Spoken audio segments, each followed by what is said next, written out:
તારીખ 14-10-2025 ને મંગળવારના રોજ ભારતીય જનતા પાર્ટી વાંસદા દ્વારા 177 વિધાનસભાના ધારાસભ્યના સાથીદારો દ્વારા થયેલ ભ્રષ્ટાચાર અને રાજકીય દુરુપયોગ સામે આક્રોશ રેલી કાઢવામાં આવી.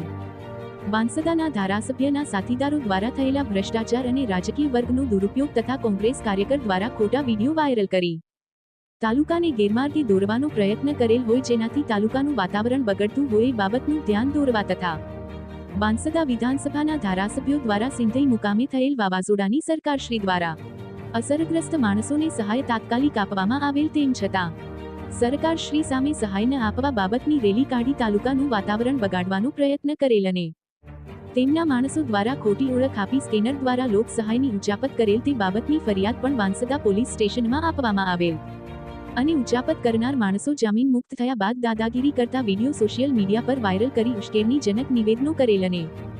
સિંધઈ ગામમાં ગાડી ફેરવી વાતાવરણ બગાડવાનો પ્રયત્ન કરેલ, જેના કારણે આખા તાલુકામાં વાતાવરણ બગાડી ભયનો માહોલ ઊભા કરવાનો પ્રયત્ન કરેલ છે. તેના વિરોધમાં ભારતીય જનતા પાર્ટી દ્વારા આવેદનપત્ર આપવામાં આવેલ છે. આ રેલીમાં ભારતીય જનતા પાર્ટીના સંગઠન પ્રમુખ સંજયભાઈ પટેલ, મહામંત્રી ડોક્ટર લોચન શાસ્ત્રી તથા પ્રકાશભાઈ, આદિજાતિ મોરચાના પ્રદેશ મહામંત્રી પિયુષભાઈ પટેલ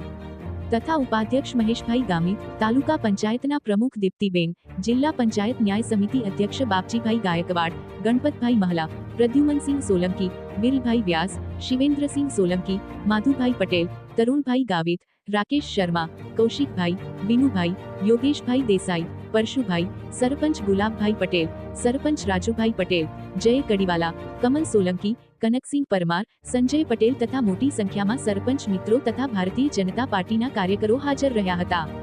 બ્યુરો